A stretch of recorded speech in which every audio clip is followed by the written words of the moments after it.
So speaking of financially tapped out, there are a lot of drivers on the call that are looking for financing. Some are looking for parts. Some are looking for just media partners. What does a sponsorship at Kenda Tires look like? Is it cash, product, combination, discounts, media?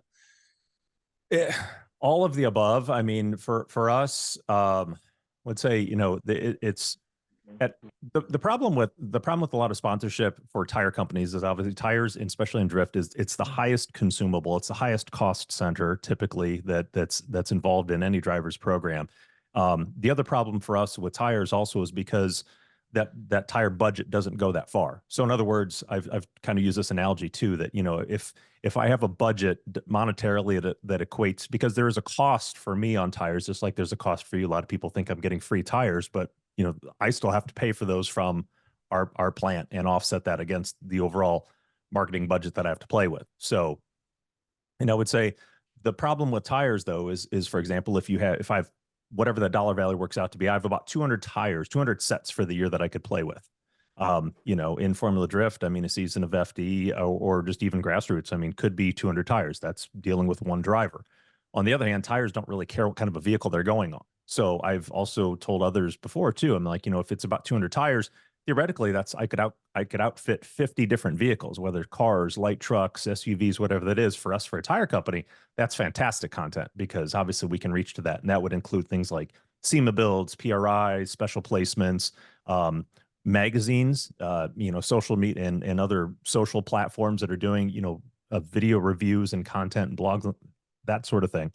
So for me, we have to kind of balance out the volume and the demand. So in other words, I would like to be able to help more people, but honestly, when you're drifting, 4 tires isn't much. It doesn't take you very far. Whereas 4 tires on a SEMA build, that could get me all around the show, pretty nicely. So I have to kind of look at that. So for us, a lot of the other ask tires is also a little bit of an uncommon game because unlike getting seatbelts or getting a seat or getting a helmet or getting a radiator, things like that that are just usually kind of annualized purchases.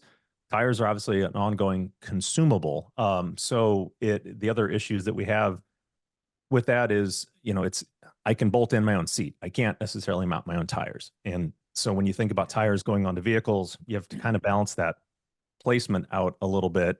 So typically people are looking for obviously product is the big thing, at a higher pro level, and even as some of the grassroots or pro am sponsored drivers that we're working on. I mean, there is some monetary element that goes into that. But again, even at the FD pro level, I mean, not every driver that I'm working on or working with rather is getting that monetary value. I mean, that exists in Formula Drift, but a lot of drivers are just happy to, have that tire backing as well. And there's obviously another back end value around that. So, we kind of work with a mix of both. But again, for tire companies, it's difficult because you have to balance how many, what's the overall cost and how far does that dollar value take you?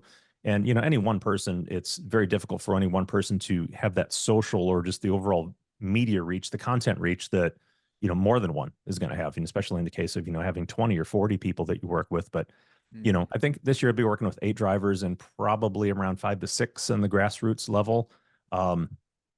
Maybe a little bit higher like that. And again, 3 series partners that we're looking for. So I think it kind of provides a pretty consistent reach to a wide audience. But, I'd like to help more people, but it's very difficult when those are the budget constraints.